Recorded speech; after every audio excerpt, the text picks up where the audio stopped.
Bonjour Valérie, merci d'être là avec nous aujourd'hui. D'abord, je voudrais que tu présentes un petit peu ton parcours et l'émission au sein du GIEC. Oui, donc moi je suis chercheuse en sciences du climat à l'IPSL.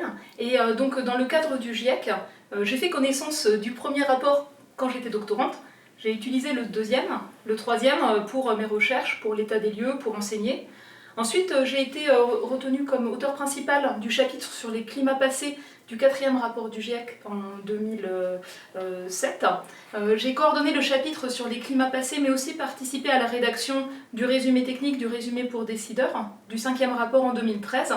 Et ensuite, j'ai été coprésidente d'un des groupes de travail sur la partie base physique du changement climatique pour le sixième cycle, donc de 2015 à 2023. D'accord, alors justement, est-ce que tu peux nous faire une présentation générale un petit peu du GIEC? Qu'est-ce que c'est que GIEC? Quelle est son origine, son mandat et sa composition? Oui, donc le GIEC a été mis en place sous l'égide de l'Organisation météorologique mondiale et du Programme des Nations Unies pour l'environnement à la fin des années 80. Et ça s'inscrivait dans une série de problèmes, de défis d'environnement global, notamment avant l'appauvrissement de la couche d'ozone, qui avait conduit à monter une expertise collective. Il y avait déjà eu des initiatives, notamment des rapports d'Académie des sciences, de l'Organisation météorologique mondiale, qui s'appuyaient sur un ensemble de scientifiques qui connaissaient déjà en fait beaucoup de choses sur le climat et l'influence humaine.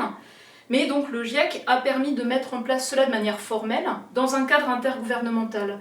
Et donc moi je décris le GIEC comme une coproduction de connaissances, avec toutes les décisions, les thématiques des rapports qui font l'objet d'une décision par les représentants de tous les pays. Ce sont eux les membres du GIEC. Ils élisent un bureau de 34 scientifiques chargés de superviser la préparation de rapports. Et ensuite, ce bureau mobilise de nombreux contributeurs dans la communauté scientifique pour rédiger et relire les rapports. Et à la fin, les résumés de ces rapports sont approuvés par l'ensemble des représentants de tous les pays. C'est une super relecture critique, parce que les intérêts géopolitiques ne sont pas les mêmes. Mais du coup, ça permet d'en faire un socle scientifique commun et reconnu par tous. Et donc les rapports du GIEC, c'est pas des livres de cours, c'est pas des encyclopédies, c'est régulièrement faire le point sur l'état des connaissances à partir des éléments probants de la littérature scientifique, technique, académique, d'en dégager les évolutions, les messages clés, mais aussi les limites et les verrous des connaissances, et enfin les points clés pertinents pour éclairer des politiques publiques. D'accord, donc du coup, quelles ont été les évolutions justement de ces rapports du GIEC depuis le premier rapport d'évaluation, parce que c'est de ça dont tu nous parles actuellement, Oui. et surtout comment ils ont été ensuite utilisés dans un cadre politique et de négociation climatique internationale? Alors les bases des sciences du climat, elles étaient déjà traduites dans les premiers rapports, mais qui se sont élargies donc pour aborder la compréhension que l'on a du système climatique, les changements récents, leurs causes et leur mise en perspective dans le temps long, les modèles qui servent à explorer les futurs possibles à partir de scénarios, la confiance que l'on a dans ces projections, mais aussi les impacts observés, les risques, les leviers d'action pour les limiter par l'adaptation, et enfin les leviers d'action pour agir sur les causes, et notamment réduire les émissions de gaz à effet de serre, tout en permettant à chaque personne dans le monde de vivre bien.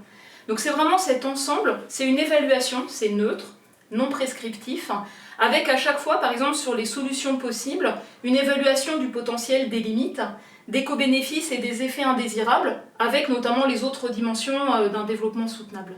Et du coup, concrètement, les politiques, comment ils ont pris ça en charge, ces rapports d'évaluation, comment ils ont été... Le premier rapport du GIEC, qui était dans un contexte où on anticipait des conséquences qui allaient s'aggraver, a conduit à la mise en place de la Convention cadre des Nations Unies sur le changement climatique. Le rapport suivant, en 1995, a notamment posé les bases de ce qui a été ensuite le protocole de Kyoto. Les rapports suivants, 3, 4 et 5, donc, ont déposé les bases qui ont servi à construire l'accord de Paris sur le climat. Et le sixième rapport a fourni des éléments factuels pour faire le premier bilan mondial par rapport à l'accord de Paris sur le climat en 2023. Donc là, ce sont les rapports d'évaluation, et en fait ces rapports d'évaluation, ils sont structurés en différents groupes de travail. Est-ce que tu peux nous en dire un peu plus par rapport à ces groupes de travail? Tout à fait, donc historiquement ça a été construit en 3 groupes de travail, et puis un groupe spécifique sur les inventaires d'émissions de gaz à effet de serre. Alors je vais d'abord parler de celui-là. Il a permis de mettre en place dans tous les pays du monde des méthodologies standardisées pour suivre les émissions de gaz à effet de serre par secteur. Donc il évolue régulièrement en fonction en fait, des thématiques à aborder et de ce qu'on comprend mieux sur les émissions de gaz à effet de serre liées aux activités humaines. Et ensuite, il y a les 3 groupes principaux de travail. Celui qui porte sur les bases physiques du changement climatique, donc qui va évaluer les changements actuels dans le contexte paléo, qui va évaluer les projections à court et long terme d'évolution du climat, mais aussi la compréhension que l'on a des mécanismes qui façonnent la réponse du climat de l'échelle globale à l'échelle régionale. Par exemple, les grands cycles, le bilan d'énergie de la Terre, le cycle du carbone, les autres cycles biogéochimiques, mais aussi le cycle de l'eau, et enfin tout ce qui va piloter avec l'océan, les glaces, le niveau de la mer. Et enfin, une information régionale qui va là plus directement vers l'évaluation de risques. Donc notamment c'est l'évaluation des facteurs climatiques dont on sait qu'ils génèrent des impacts, comment ils changent dans les différentes régions, comment ils peuvent changer à l'avenir, les éventualités dont la probabilité d'occurrence est incertaine, comme des points de bascule, ou faibles, des événements très rares, composites. Qu'est-ce qu'on peut dire sur ces événements-là pour l'analyse de risque. Et enfin, c'est aussi ce qu'on comprend du fonctionnement du climat, du cycle du carbone, qui peut éclairer la manière de limiter le réchauffement, mais purement d'un point de vue du fonctionnement du climat. Par exemple, la relation cumul des émissions de CO2 température et son implication sur l'atteinte d'émissions CO2 à zéro net pour limiter le réchauffement. Ensuite, le groupe 2, lui, il porte sur l'évaluation des impacts, des risques et des options d'action. Donc ça se fait par région, ça se fait par secteur, et puis plus largement dans un cadre d'analyse de risques.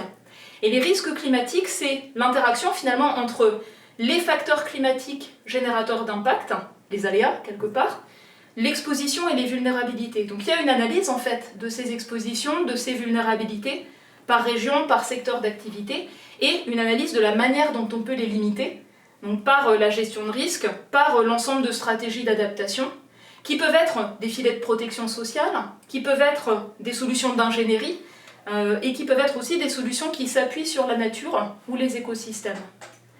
Et enfin, le 3e volet qui porte sur l'atténuation. Donc cette fois-ci, il s'intéresse aux émissions de gaz à effet de serre et la manière de les réduire, d'atteindre la neutralité carbone. Donc il évalue les tendances, quel secteur, quelle région émet le plus de gaz à effet de serre. L'évaluation se fait toujours à l'échelle de grandes régions, pas pays par pays. Ensuite, il évalue les trajectoires qui permettent de limiter le réchauffement à différents niveaux et ce que cela implique.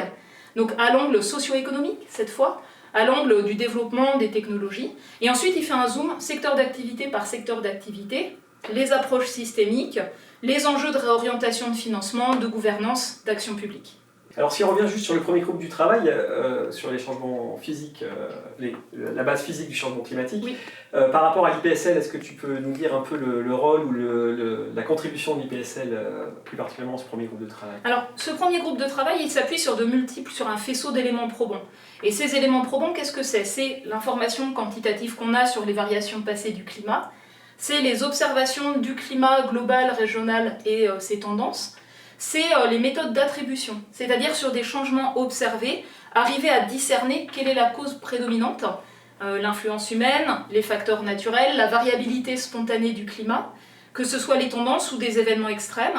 Et puis enfin, c'est tout le travail de développement de modèles de climat et de projection, avec l'évaluation des modèles, la confiance qu'on peut accorder pour différentes applications à ces modèles de climat, et puis le fait de construire une information pertinente à l'échelle régionale. Et en fait, l'IPSL contribue à tous ces aspects, y compris d'ailleurs aux aspects croisés climat-qualité de l'air. Parce que finalement, il y a certains composés qu'on émet qui affectent à la fois le climat et la qualité de l'air avec des enjeux de santé. Donc l'IPSL intervient sur toutes ces thématiques, donc, notamment au niveau de la modélisation du climat global. C'est d'ailleurs l'acronyme d'un des modèles de climat utilisés, mais aussi par exemple pour fournir une information à l'échelle de la ville de Paris ou de la région. Donc ces rapports, ils sont une source très importante d'informations. Il n'y a pas que les rapports d'évaluation dont on vient de parler, il y a aussi les rapports spéciaux. Alors qu'est-ce que c'est que les rapports spéciaux? Alors les rapports d'évaluation, ils sont avec un pas de temps de 5 à 10 ans, ils mobilisent des centaines d'auteurs, ils s'appuient sur des dizaines de milliers en fait, de publications. Ils sont génériques. Et ensuite, parfois, il y a un besoin d'informations plus ciblées sur des thématiques données. Et c'est ça qui motive, lorsqu'il y a des informations nouvelles qui ne sont pas encore rentrées clairement dans les rapports du GIEC, ou des thématiques particulièrement importantes pour éclairer les politiques publiques sur le climat. C'est ça qui va motiver des rapports spéciaux. Et donc, un qui m'a marqué, moi, c'était en 2012, le rapport spécial du GIEC dans le 5e cycle sur les événements extrêmes. Parce qu'on avait des avancées des connaissances qui permettaient de discerner en quoi nos émissions de gaz à effet de serre, l'influence humaine, rendaient plus probables, plus intenses certains événements extrêmes à fort impact. Et donc là, on voit tout de suite que c'est plus concret et c'est plus parlant pour la gestion de risque, cette avancée des sciences, et aussi la capacité à évaluer comment ces événements extrêmes entraînent des dommages, comment on peut mieux reconstruire post-catastrophe, comment on peut mieux les prévenir avec l'alerte, la mise en protection et les stratégies d'adaptation. Donc il a vraiment joué, je pense, un rôle important et engagé notamment le secteur des assureurs, des actuaires, à s'approprier les enjeux climat. Et puis pour le 6e cycle, on a produit 3 rapports spéciaux. Le premier, c'était une invitation de la COP21 au moment de la rédaction de l'accord de Paris sur 1,5 degré de réchauffement planétaire. Premier rapport transverse aux 3 groupes de travail. Premier rapport vraiment ancré dans les objectifs de développement durable. Et il a permis de montrer à quel point chaque demi-degré, chaque incrément de réchauffement supplémentaire compte en termes de risque climatique, immédiat et à long terme. À quel point limiter le réchauffement à un tel niveau demanderait des transformations profondes à un rythme inédit dans tous les systèmes, en fait, les systèmes énergétiques, urbains, les systèmes alimentaires, la gestion des terres, de l'eau et l'organisation de nos sociétés, nos modes de vie. Et à quel point à la fois l'action pour le climat, elle est critique pour assurer un développement soutenable, mais qu'il faut bien la mettre en œuvre avec une dimension de transition juste pour qu'elle fasse avancer plusieurs dimensions en même temps. Alors, avec toutes ces informations qui sont fournies dans les rapports du GIEC, comment les étudiants peuvent se les approprier, notamment par exemple peut-être à partir des rapports de synthèse, du rapport d'évaluation? Alors en fait, les rapports du GIEC, c'est un travail, bien sûr, dans le cadre de l'attente des représentants de tous les pays pour les politiques climatiques, mais pour moi, vraiment, c'est une valeur incroyable pour toutes les personnes qui souhaitent s'informer et approfondir l'état des connaissances sur un aspect qui les intéresse. Alors, mon conseil, c'est peut-être de démarrer par le rapport de synthèse, qui est très court, qui fait le point sur là où on en est sur l'état du climat planétaire, ensuite sur les futurs possibles, et puis les futurs plus ou moins désirables, les risques associés, et enfin comment on peut accélérer l'action, les leviers d'action, ce qui est disponible maintenant sur cette décennie qui peut être mis en œuvre. Donc ça, c'est rentré par les conclusions principales. On peut aussi y rentrer par des questions sur des thématiques, et donc il y a une entreprise qui a développé un outil d'intelligence artificielle, un type ChatGPT, qui s'appelle Climate Q&A, et qu'on peut utiliser pour aller interroger les rapports du GIEC avec des questions courantes. Par exemple, quelles sont les sources d'émissions de méthane? Ou bien, quelles sont les connaissances sur les points de bascule dans le système climatique? Et là, ça permet direct d'avoir accès aux éléments clés des conclusions et aux chapitres qui abordent ces questions-là. Et ensuite, vous pouvez aller dans chaque chapitre et vous avez les publications qui sont passées en revue, qui sont citées, tout est transparent. Et vous pouvez même après aller regarder quels sont les articles qui ont cité ces travaux plus récemment. Ça vous permet de suivre en fait la production de connaissances. Et enfin, à la fin de chaque chapitre, vous avez un petit paragraphe, les verrous, les limites des connaissances. Ben ça c'est génial, c'est des voies de recherche qui vont être motivantes pour les jeunes générations scientifiques. Vous avez aussi des fiches de synthèse de 2 pages par question, par région, par secteur, directement sur le site du GIEC, traduites dans différentes langues. Des résumés pour tous, accessibles à partir du niveau lycée. Par exemple, si vous voulez faire court, ça peut être très utile, ou partager les connaissances. Vous avez également des questions fréquentes. Et puis pour ceux qui aiment bien les données, normalement vous êtes là justement pour pouvoir acquérir des compétences, manipuler ces données et puis les distiller pour différentes applications, différentes questions. On a un atlas interactif qui rend accessible notamment les projections climatiques en fonction de différents scénarios, différents horizons temporels. À l'échelle mondiale, vous pouvez zoomer. Et par région, vous avez même accès à la synthèse des changements attendus et projetés des facteurs générateurs d'impact. Mais là, par contre, de manière interactive, en produisant des analyses de données. Alors donc maintenant, on rentre dans le 7e cycle, c'est ça pour la préparation du 7e rapport d'évaluation. Alors juste une petite question par rapport à cet atlas interactif, parce que c'est vraiment une nouveauté du rapport précédent.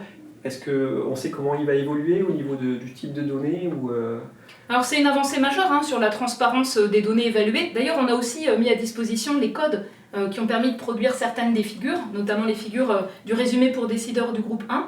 Et c'est Copernicus, donc le service climatique européen, qui a repris et qui va pérenniser en fait cet atlas interactif, ce qui est un point important pour permettre de s'approprier et d'utiliser dans différents contextes des données qui ont été largement vérifiées ou des méthodes vérifiées.